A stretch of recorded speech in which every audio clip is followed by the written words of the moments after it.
Apollo 11 की चंद्रमा landing का रहस्य और नील आर्मस्ट्रांग की कहानी एक ऐसी घटना है जो आज भी लोगों को हैरान करती है। 20 जुलाई 1969 को जब नील आर्मस्ट्रांग ने चंद्रमा की सतह पर पहला कदम रखा तो यह मानव इतिहास का एक ऐतिहासिक पल बन गया। लेकिन इसके साथ ही शुरू हुआ एक रहस्य।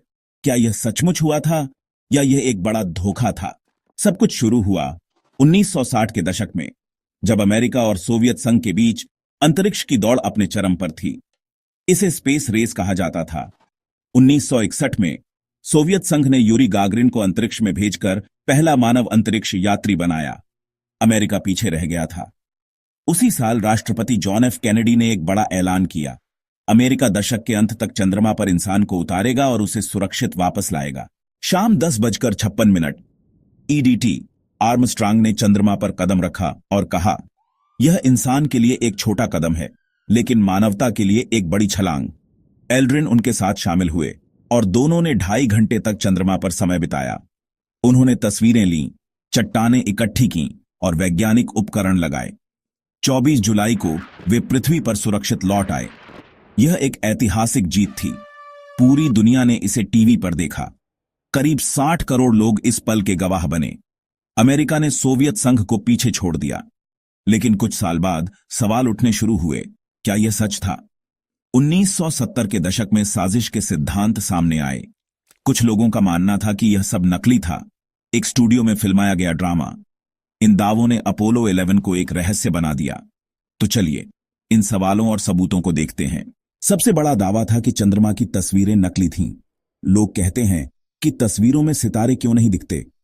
अगर यह अंतरिक्ष में था तो सितारों का चमकना चाहिए। जवाब आसान है, कैमरे का एक्सपोजर। चंद्रमा की सतह बहुत चमकीली थी और कैमरे को तेज रोशनी के लिए सेट किया गया था। सितारे बहुत कम रोशनी देते हैं, इसलिए वे दिखाई नहीं दिए। यह कोई रहस्य नहीं, बल्कि फोटोग्राफी का बेसिक सिद्धांत है। फिर छायाओं को लेकर सवाल उठे। कुछ तस्वीरों में छायाएं अलग अलग दिशाओं में थीं, जैसे कि कई रोशनी का इस्तेमाल हुआ हो। लेकिन वैज्ञानिक कहते हैं कि चंद्रमा की सतह असमान थी और सूरज की रोशनी बिखरने से ऐसा हुआ। एक और बड़ा सवाल था, झंडा हवा में लहराता क्यों दिख रहा था जब चंद्रमा पर हवा नहीं है? सच यह है कि झंडे में एक क्षैतिज रॉड थी जो उसे फैलाए रखती थी। यह हिलता हुआ नहीं था, यह डिजाइन की वजह से ऐसा लग रहा था। फिर वैन एलन रेडिएशन बेल्ट का मुद्दा उठा। यह पृथ्वी के चारों ओर एक रेडिएशन क्षेत्र है। साजिशकर्ताओं का कहना था कि अंतरिक्ष यात्री इस रेडिएशन से मर जाते, लेकिन नासा ने शटल को तेजी से इस क्षेत्र से निकाला और अंतरिक्ष यानों में सुरक्षा कवच था। रेडिएशन का स्तर खतरनाक नहीं था। कुछ लोग कहते हैं कि यह सब हॉलीवुड में फिल्माया गया। उनका दावा है कि मशहूर डायरेक्टर स्टैनली कुब्रिक ने इसे बनाया।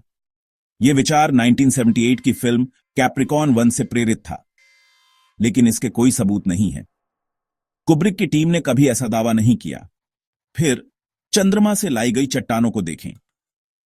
अपोलो 11 ने 22 किलो चट्टानें लाईं। ये पृथ्वी की चट्टानों से अलग थीं।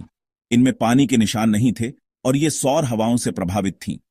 382 किलो चट्टानें अपोलो मिशनों से आईं और दुनिया भर के वैज्ञानिकों ने इन्हें जांचा। क्या इतना बड़ा धोखा संभव है? सोवियत संघ ने भी इस मिशन पर नजर रखी थी। अगर यह नकली होता तो वे इसे दुनिया के सामने लाते, लेकिन उन्होंने इसकी पुष्टि की। रेडियो सिग्नल्स को ऑस्ट्रेलिया और स्पेन के स्टेशनों ने ट्रैक किया। लाखों लोग इस प्रोजेक्ट का हिस्सा थे। क्या इतने लोगों को चुप रखा जा सकता था? नासा ने लेजर रिफ्लेक्टर्स चंद्रमा पर छोड़े, जो आज भी इस्तेमाल होते हैं। ये सबूत साजिश के दावों को कमजोर करते हैं। नील आर्मस्ट्रांग इस मिशन के नायक थे।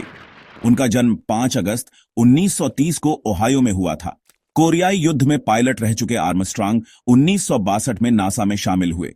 उनकी शांत और साहसी प्रकृति ने उन्हें अपोलो 11 के लिए चुना। लैंडिंग के दौरान ईगल में ईंधन सिर्फ 30 सेकंड का बचा था, लेकिन उन्होंने इसे सही जगह उतारा। उनकी सादगी और विनम्रता ने उन्हें दुनिया भर में मशहूर किया, लेकिन वह सुर्खियों से दूर रहे। 25 अगस्त 2012 को उनकी मृत्यु हुई, लेकिन उनकी विरासत आज भी जिंदा है। तो क्या यह सब रहस्य था? नहीं, अपोलो 11 सचमुच हुआ। साजिश के दावे भावनाओं और गलतफहमियों से भरे हैं। विज्ञान और सबूत कहते हैं कि इंसान चंद्रमा पर गया, लेकिन यह सवाल हमें सोचने पर मजबूर करता है कि हम कितना जानते हैं और कितना मानते हैं। तो दोस्तों, अपोलो 11 और नील आर्मस्ट्रांग की यह कहानी हमें अंतरिक्ष की खोज और मानव साहस की याद दिलाती है। क्या आपको लगता है कि यह सच था या इसमें कोई रहस्य छुपा है? अपने विचार हमारे साथ साझा करें, कमेंट करें और इस चैनल को सब्सक्राइब करें ताकि आप अंतरिक्ष के और रहस्यों को जान सकें। अगली बार फिर मिलते हैं एक नई कहानी के साथ।